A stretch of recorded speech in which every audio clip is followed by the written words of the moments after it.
Ok, hola amigos, ¿cómo están? Su amiga Shirley Dovin Rosenthal para servirles. El día de hoy vamos a estudiar del libro del Kitzur Yalkut Yosef, el resumen del Yalkut Yosef, que es un libro de alajot y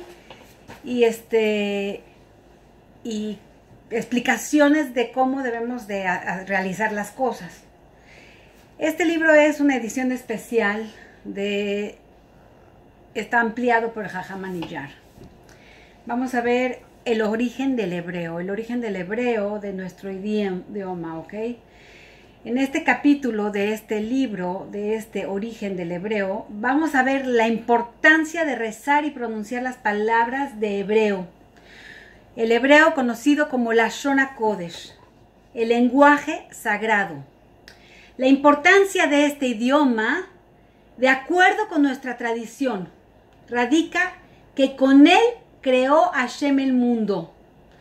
Como decimos en el rezo, Baruch Sheamar, bendito el que dijo y con su palabra creó el mundo. Y en este idioma se dirigió Dios al primer ser humano. ¿Quién era el primer ser humano? Adam Arishon. Como está escrito en el libro Akuzari, en el 1.26 y 2.68, con este idioma habló Dios a Adán y Javá, y este idioma fue con el que ellos hablaron cuando Dios les insufló el poder del habla. Por ello se autodenominó el primer humano Adam, porque fue hecho de la Adamá, de la tierra. Adam, el nombre Adam viene de Adamá, tierra.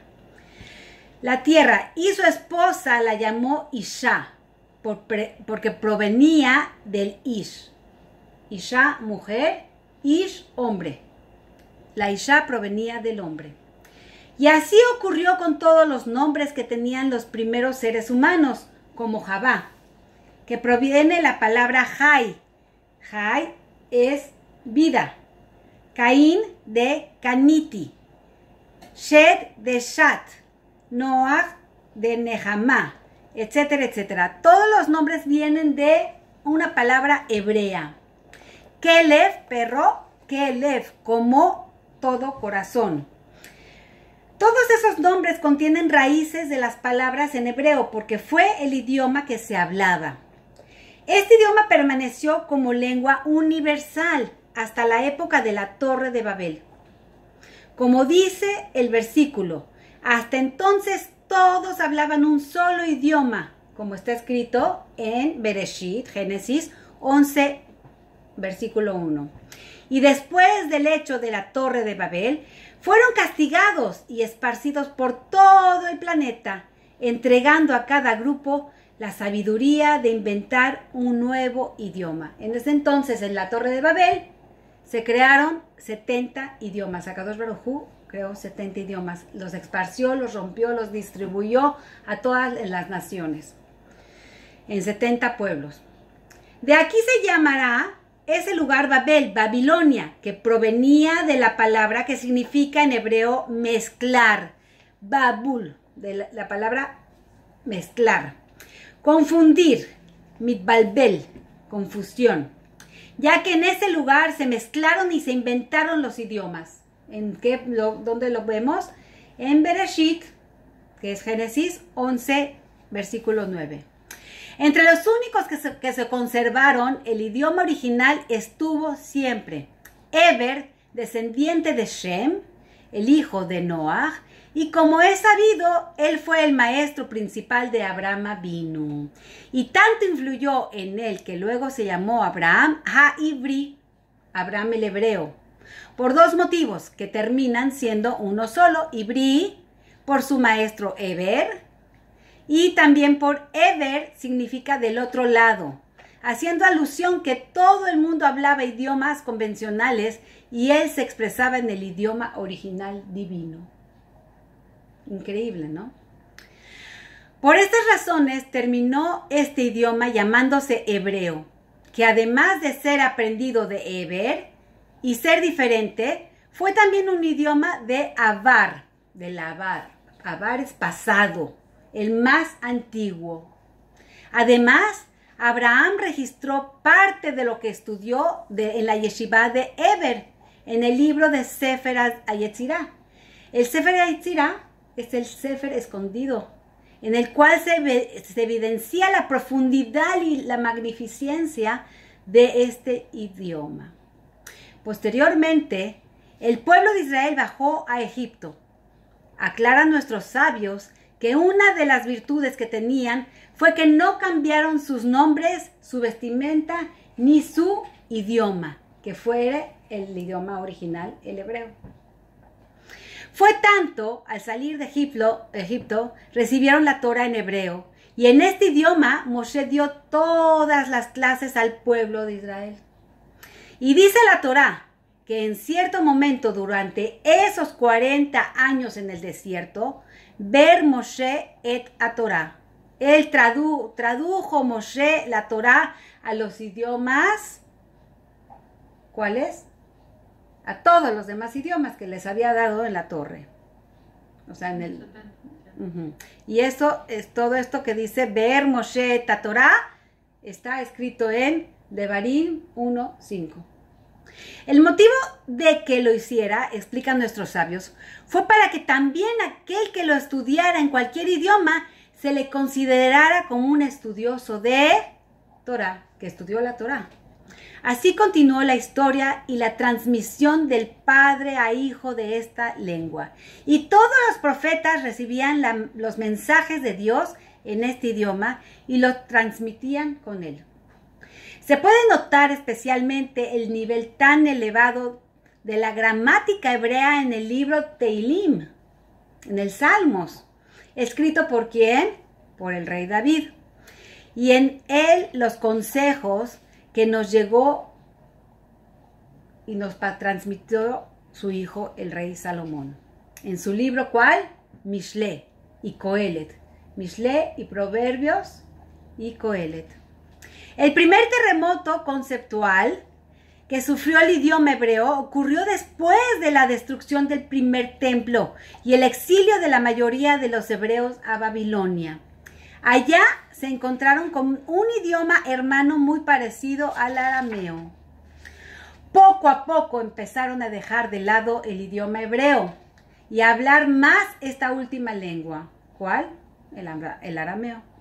A tal punto que el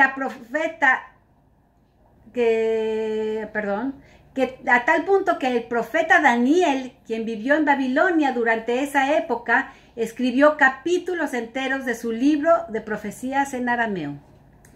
Y como dice el profeta Nehemías en 13:24, cuando expresa su gran angustia ante la pérdida de muchos valores a causa de la diáspora, como los matrimonios mixtos, y sus hijos hablan el idioma ashdodí y no saben hablar el idioma hebreo. Por supuesto, los escritos del Talmud babilónico son una mezcla de hebreo y arameo.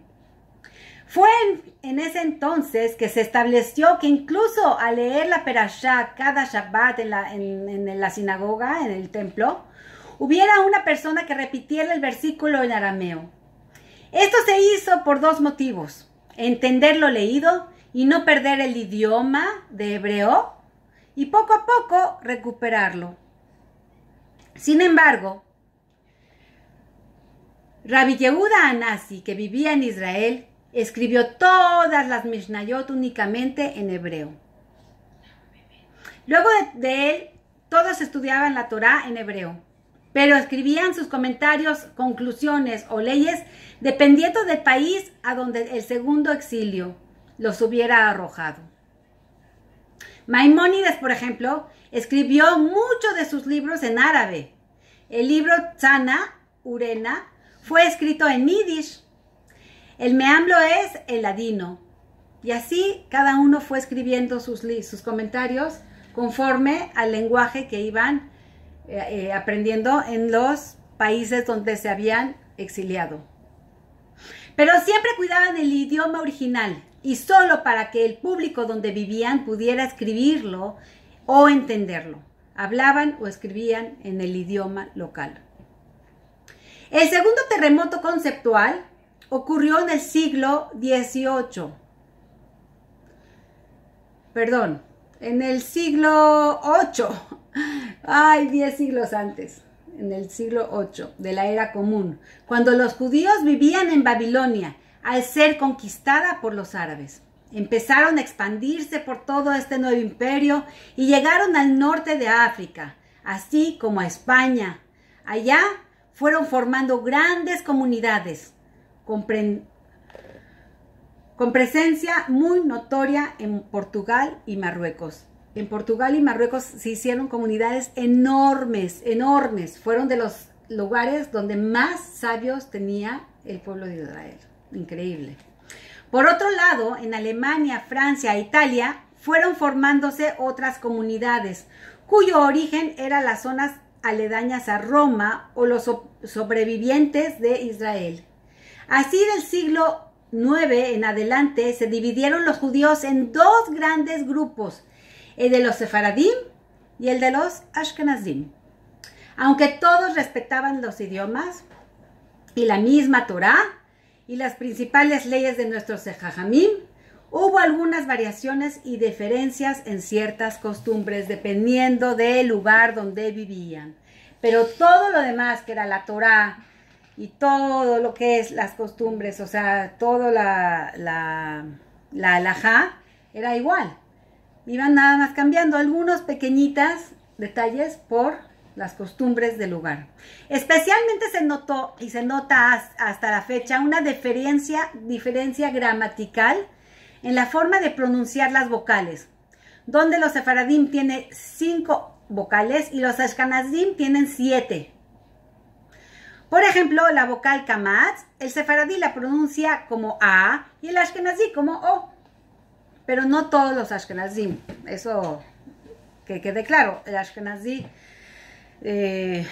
Hasid tiene todavía más, porque la U luego la dice I, y la O luego la dice, la A la dice O, y así, algunas van cambiando, dependiendo también la zona. Eso lo vemos en los Ashkenazim Hasidim, Algunos historiadores como Asher Laufer sostienen que esta diferencia se dio en el pueblo de Israel incluso antes del exilio, y los Ashkenazim pronunciaban estas letras como los habitantes de la ciudad de Tiberia y los sefaradim como la usanza del resto de los habitantes de Israel. Y nosotros podemos ver algunos, yo conozco algunos Teimanim que pronuncian muy parecido a los Ashkenazim. Entonces, estos fueron variando un poquito. Otros sostienen que debido al exilio y persecuciones que sufrieron los Ashkenazim durante la Edad Media, lo más probable es que los sefaradim hayan logrado conservar mejor la tradición. Entonces, no estamos seguros de cómo estuvo la situación. En el siglo XIX, cuando estaba ideándose el nuevo Estado de Israel y comenzó el retorno de judíos de diferentes países, tuvo que decidirse cuál criterio adoptar en asuntos como el idioma oficial del Estado de Israel.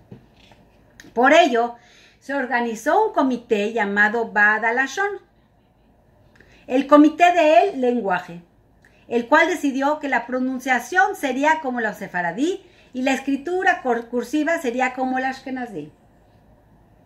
De una forma u otra, es importante saber que cada uno debemos seguir nuestra tradición y pronunciar los rezos con la gramática que nuestros antepasados nos hayan transmitido. Dios entiende a uno y a otro, pero es importante rezar en el idioma original, en el hebreo, en el idioma Lashon HaKodesh, en el idioma sagrado. Por eso, para los Yehudim de la diáspora, para los judíos de la diáspora, cuyo idioma natal no es el hebreo, y con dificultad lo entienden o lo pronuncian, resulta de mayor importancia que primeramente recen en el idioma que quieran, pero que poco a poco intenten aprender palabras en hebreo leyéndolas con la fonética correspondiente, pero que sepan y estudien lo que están diciendo para que sepan lo que están diciendo. Y poco a poco intenten aprender palabras leyéndolas con fonética y poco a poco irlas pronunciando, con tal de pronunciarlas en hebreo y entiendan en español, por ejemplo, y que posteriormente avancen y aprendan a leer las letras hebreas mediante las cuales Hashem creó el mundo, para que prácticamente hablemos con Akadosh Baruj Hu en su idioma, en el idioma de Akadosh Baruj Hu, en el idioma sagrado, en el idioma con el cual se creó el mundo. Y hablando de esto, amigos, quiero recordarles que por ahí tengo un video en el cual menciono cómo se fue creado el mundo con las letras en hebreo, con las letras hebreas. Entonces los invito, voy a ponerles el link aquí abajo y búsquenlo. Ahí van a ver la historia de cómo fue creada el mundo con las letras del Aleph Bet. Bueno, amigos, esto es todo por hoy. Espero que estén todos bien. Les mando muchísimos saludos a todos mis amigos que me escuchan siempre, a mis fieles compañeros y saludos hasta donde se encuentren del otro lado del mundo. Muchas gracias. Cuídense mucho. Su amiga Shirley Dovin Rosenthal, hoy desde Florida. Que estén muy bien. Hasta luego.